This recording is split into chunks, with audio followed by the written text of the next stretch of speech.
And hello, everyone. We are starting chapter 3 or section 3 in our world survey of world history. And we're going to be looking at gunpowder empires or land-based empires. And our essential question is, how did certain land-based empires develop and expand in this period, 1450 to 1750? So a couple of things. We're going to be learning about a few major empires, and some of these, we're going to focus on ones that are going to last pretty much throughout most of this course. They will be China, which is developing at this time, and also the Ottomans and the Mughal, and we're also going to talk about the Safavids, but they don't quite remember it. So a good way to remember the big three is always remember your mom, or you can go with the ROM because you can put the Russians in also. So a lot of empires are going to be developing, and the reason they're developing is because of gunpowder, okay? We still want to talk about the Incas and Aztecs a little bit, but we're not going to talk about them as much. We're focusing on the development, which is gunpowder. So we're going to talk about these beginnings, and these are empires that are going to be with us for most of the course. So you can say, don't forget your mom, all right? And you have here the Manchus in China, the Ottomans here, and then you have the Mughal. They last forever. The Safavids are going to be a force, but they're going to fade around. Pretty much they're dying out by the time this period is over, 1750. They're no longer a big force, but these obviously are going to be a big force. And of course, the Russian land-based empire is going to be with us to this present day. So some people you want to know, you can have the Safavid founder, Shah Ismail, and he becomes the founder at 15 years old. So what have you been doing lately, guys? He's 15 and he starts an empire. Peter the Great starts the Russian Empire. Mehmet is the one who starts the Ottomans. Babur starts the Mughals, and Nurhaci starts the Chinese domination. Some places to know, terms to know that you need to know. Fall of Constantinople is a big deal. This happens in 1453, and this is one of those major events in world history, one of the few dates that you really need to kind of have in your background. I would also know Shia Islam, which develops with the Safavids. You should probably know the Romanovs. These are going to be the Russian leaders, and I would be able to compare the Ottomans with the Safavids. So those four, as far as your documents here, the Siege of Constantinople is a good one to read, and letters between Selim and Shah Ismail. Okay, so these are letters that are written. These are good primary sources. And we can see here we have some things, and we're going to focus on the architecture, which is going to be a big part of section 2 and 3. But have this in mind. So you have, this is a mosque that's found in Istanbul, which used to be Constantinople. You have here the Taj Mahal, which is from the Mughal Empire, and it's built in 1653. And obviously, many of you have seen this before. And this is the St. Basil's Cathedral, which is a very different style. It takes a lot of the style from the Middle East, and this is in Moscow. And you can see a lot of buildings like that with that influence. So basically, we're going to look at a couple of things in Unit 3. This is more of an overview of Unit 3, and then we're going to go into details into Section 1. Gunpowder is Unit 1, is Section 1, 3.1. It's all about gunpowder and how this innovation led to changes and led to a totally new way of taking land. And with the development of gunpowder, you're going to have a lot of land-based empires getting powerful. Then centralization. Well, what do you do with all that land? Once you have it, you want to centralize it. You want to make sure that government is establishing itself and having legitimacy and control of the area they conquer. And finally, the belief systems, and how do belief systems basically provide a common culture that supports a centralized state. And belief systems are going to be very important in this. So let's look at the essential question again. And the essential question is unique to Section 1. And it is up in the top. How did certain land-based empires develop and expand in this period, 1450 and 1750, circa? So how did they develop and expand? The answer is gunpowder. Okay, gunpowder is the innovation that is leading to this change. So if you were thinking of cause and effect, Gunpowder is going to be the cause. The effect is going to be expansion and centralization. All right. Why? Well, because if you want to take over some territory, if you can blow people up or blow things up, that gives you a big advantage. If you're trying to get control, basically, and make a strong centralized state, having some gunpowder around to show that you mean business is a big, big example and a big reason why you can do it. Now, there are other things other than gunpowder, and this is going to be focus of section 2, the centralization of states. And the third section will be the cultural aspects of it. So basically, the answer to the essential question is just saying gunpowder. Say gunpowder a lot, and 9 times out of 10, especially if you're talking about section 1, 3.1, you're right. So what allowed for the expansion and allowed rulers to stay in charge in case of rebellion? The answer is gunpowder. Okay, that right there. It's expansion and staying in charge, and then control. Gunpowder is the answer. So some of the gunpowder emperors that we mentioned, Russia is a big one, the Ottomans, the Safavid, and the Mughal, and you can throw in the Chinese also. So you have the idea of, you can have the idea of Rams or Moms, either one is fine. But the ones you have to know, you need to know the Ottomans and the Mughal. We're going to be talking about them a lot this unit. The Safavids also, and the Russian empires are important. Well, one of the big things, while these empires create a rich culture, how do you create a culture is basically establishing legitimacy. So legitimization and the ruler legitimizing his rule is a big, big thing. It's one thing to take over the territory. It's the other thing to people recognize that you are the authority. You're going to start seeing this happening also in Europe after the bubonic plague. You're going to start seeing that technology is reaching Europe, and Europe is going to be expanding, and we'll be looking quite a bit of that expansion in Unit 4. So this same thing is happening in Europe. It's a little bit behind, but Europe is going to skyrocket and really become a major power by about 1600, 1700, certainly. They are dominating much of the world stage, and they will dominate the world stage in many ways up until about the 20th century.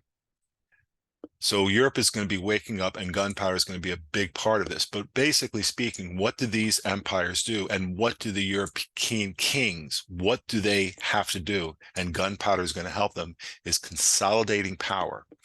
Now, the first way any state shows its power, and it's basic to state building 101, is you have to be able to tax the people. And the people understand that they got to pay their taxes. And what can be a consequence if you don't pay your taxes? Well, you bring some cannon and some muskets along and you blow them up. That's the leverage that a state, that a power has to collect taxation. This is done by forming and maintaining a military presence within the state and going outside of the state. And you start seeing permanent armies now starting becoming a feature of all these empires, that you have a standing army that's there all the time, and they're well armed, and they're paid for in taxation. Another way that you can control power is controlling the belief systems in your area and making sure that it's kind of, the idea is that it's propping up the state and working together with the state. And we've talked about this throughout. This is as old as Hammurabi, saying that he gets the laws from God. And once the people buy into that construct, the state gets more legitimacy. Now, how do states maintain this? You can't just blow everything up. You have to have people who are doing the job, and that's the invention of bureaucracy. Now, we've seen this in the Confucian scholar system in China going back thousands of years. We're talking going back to the formation of the CE and the BCA age, that we know that Confucian scholars are moving in China and they're handling the bureaucracy. It's going to expand. It's going to expand to other parts, not necessarily using a Confucian scholars, but each state is going to have their own people, their go-to people that these states that are forming can rely on. In England, the Tudors have a group of people that they can rise on. And they call them justices of the peace. In France, the Valois family and then the Bourbon dynasty, they also have people that they can rely on to gather in wealth to control things, and again, get taxation, form a military, and use religion. So the Tudor family, the Valois family, and in Spain, it's Ferdinand and Isabella who unite Spain. From different parts of Spain are represented by Isabella and Ferdinand. And when they come together in marriage, it unites Spain. So let's talk real fast about Russia rising, because Russia is a major power that develops in this time frame, and they expand east and west to take over almost big, huge parts of Asia and Europe, and it's called Eurasia, we would call that. Well, how do they take over this area? The answer is gunpowder. Basically, you have the Mongols who had been there and the Khans, and Ivan the Terrible is one who starts to really get Russia together using force, and it's going to later on be carried over by Peter the Great. All right, Ivan the Terrible and Peter the Great, they are ruthless leaders, Ivan the Terrible in particular, and he uses gunpowder, and he takes lands back from the Khans to the east, and it goes all the way to the Pacific Ocean eventually. And that's a big trip, and he uses gunpowder to do it. So the Ming powder, the Ming dynasty comes about in the late 14th century, and the Manchu gain power from the Ming, and they expand into Taiwan, Mongolia, Central Asia, and Tibet, and they also do this by using gunpowder. So the Ming basically these are descendants of the Mongols. All right, they build the Great Wall, and then they lose power to another group. It's still China. And they just basically take over, and they start being much more aggressive using gunpowder, and they take places like Taiwan, Mongolia, Central Asia, and Tibet. The Islamic gunpowder empires are really important, and they are dominant in this era. First of all, we talked about Tamerlane earlier. He's the guy who was a Mongol Turkish leader, and he's Mongol, but he becomes Islamic, and he intermarries, the intermarriage between Mongolians with people who are there, the Turks, and he creates a great army. He uses cannon. He goes to Delhi. He murders 100,000 Hindus, kind of to make a point, and he uses gunpowder to do it. He very much relies on his military, and his military is armed with gunpowder, cannons, and mostly cannon, and some muskets, handheld weapons. Okay. The next one, Tamerlane is basically like the grandfather of three really big empires. His descendants become the Ottomans, the Safavids, and the Mughal. The Ottomans are in Western Asia by Turkey, modern day Turkey, and they expand also into parts of Africa and Europe. The Safavids are mostly in Persia by the Persian Gulf, Iran and Iraq, and other areas there. And the Mughals, they are in east, they move toward India. They go from Central Asia and move into India and take control of much of India.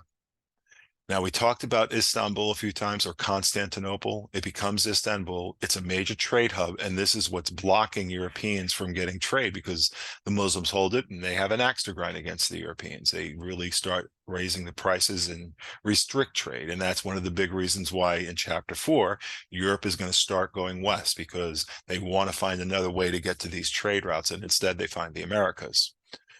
So Istanbul becomes a major trade hub. It gives them tremendous amount of money and control of the trade network that's going from Asia into Europe.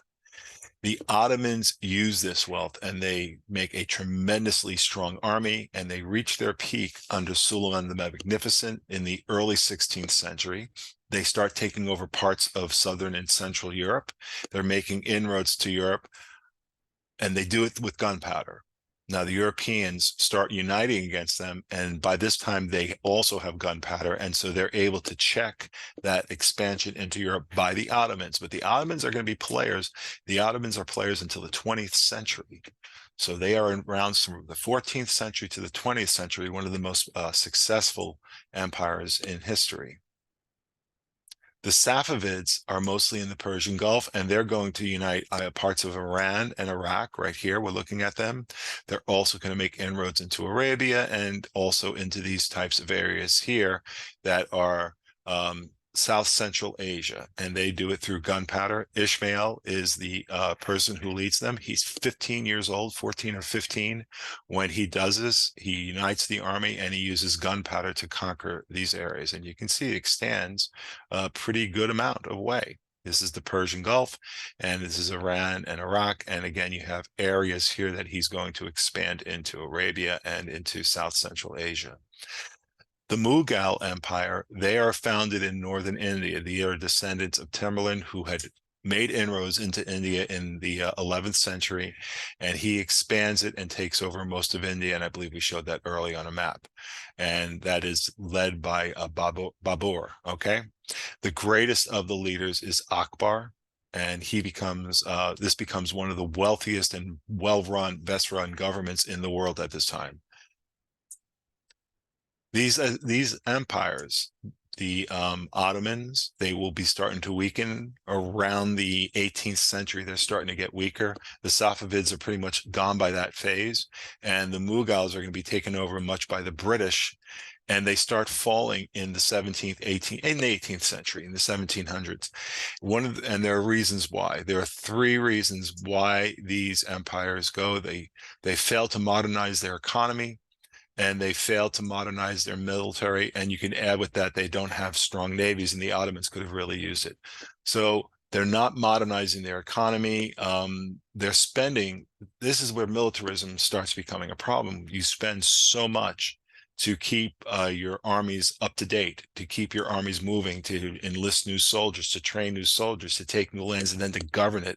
It becomes exhausting, and it starts taking all the resources. So you start getting what's called diminishing returns. At first, you're getting a lot, and then you're getting less and less, and your costs are sometimes more than what you're getting back in order to maintain and control the empire. Again, because people react badly to being forced into doing something. Now, the European empires are going to be constantly modernizing. The exception is Russia. Russia sometimes lags behind Western Europe in particular, and this is going to make Western Europe into a real powerhouse. By 1750, Europe is far ahead of the other areas in many ways, and they've caught up technologically. They've caught up in many ways. Have developed a very strong culture. A lot of developments politically. They're expanding also, and also becoming defined and differently than the Eastern empires. And Europe is going to constantly modernize, and modernize not only their technology with the military, but also their economy with the advent of mercantilism and then capitalism, which we'll be learning about as time goes on. So some big strokes here. Some big picture stuff is we want to remember the major gunpowder empires, and they're going to be in play for quite a while. The big ones, again, I would say could be Russia, the Ottomans, the Mughals, and the Safavids, and also the Manchu. We can add them also. Don't forget now the Aztecs and Incas, they're around, but they're going to be wiped out during this period, and gunpowder is a big reason why they're going to be wiped out. The expansions, basically how they begin. The three Islamic empires have their roots in Tamerlane or Timur. Okay, and it's basically they're the grandchildren. Think of the three empires: the Ottomans, Safavids, and the Mughals are basically like Tamerlane's grandchildren, and it's just basically 150, 200 years later before they get going, maybe great grandchildren.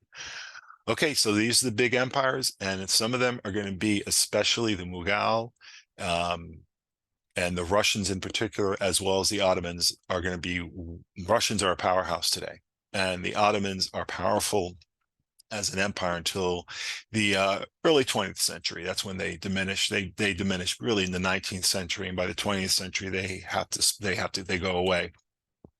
And the Mughals basically are dominated by the British, but they do have a say, but they're a powerful force until the 18th century. So they're going to stay for a while. That's all we have for you today. Remember, gunpowder, gunpowder, gunpowder is the innovation that's going to be causing this change and making strong land-based empires. That's it, and we'll see you next time.